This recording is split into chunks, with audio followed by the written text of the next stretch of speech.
নাজিৰাৰ লিগিৰি পুখুৰীস্থ প্ৰথম অসম আৰক্ষী বাহিনীৰ প্ৰতিষ্ঠা দিৱস উদযাপন। আজি অসমৰ প্ৰথম আৰক্ষী বাহিনীৰ ৭৭তম প্ৰতিষ্ঠা দিৱস।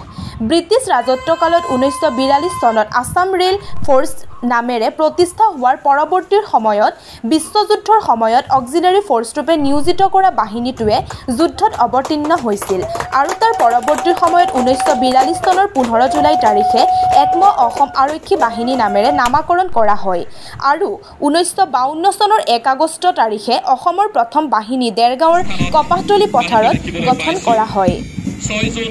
পৰৱৰ্তী সময়ত ১৯৮৩ চনত এই বাহিনী লিগিৰি পুখুৰীলৈ স্থানান্তৰিত কৰা হয়।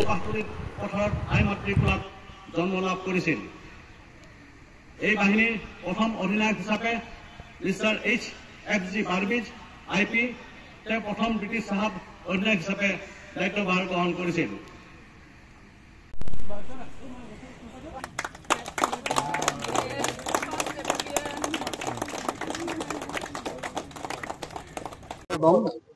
প্ৰতিষ্ঠা দিৱস উপলক্ষে আমাৰ ফাৰ্ষ্ট আছাম পুলিচ বেটেলিয়নৰ সকলোকে মই মোৰ মৰম আৰু শুভেচ্ছা জ্ঞাপন কৰিছোঁ।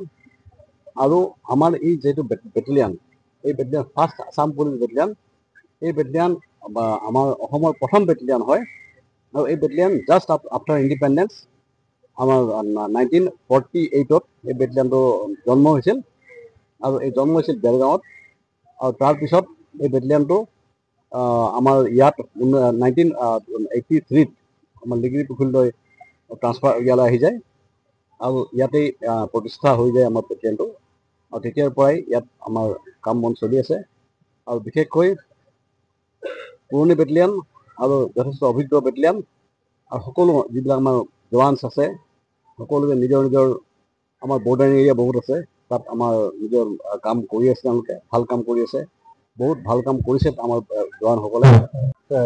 প্ৰথম আৰক্ষী বাহিনী অসম আৰক্ষী বাহিনী 1948ত প্ৰতিষ্ঠা হৈছিলে। আজি তাৰ 77th প্ৰতিষ্ঠা দিৱস। ইয়াত আহি পেলাই ইয়াত মুখ্য অতিথি হিচাপে অধিনায়ক মহোদয় ইয়ালৈ নিমন্ত্ৰণ কৰিলোঁ। আমি আচলতে মই ফ'ৰ্থ কমাণ্ডো বেটেলিয়নৰ অধিনায়ক হয়। মই ইয়াতে আমাৰ টেম্পৰলি ইয়াতেই অফিচ আমি চলাই আছোঁ, যিহেতুকে আমাৰ প্ৰজেক্টটো কমপ্লিট হোৱা নাই, ডেলিগেট চলি আছে। ইয়াত আহি আজি ইমান এটা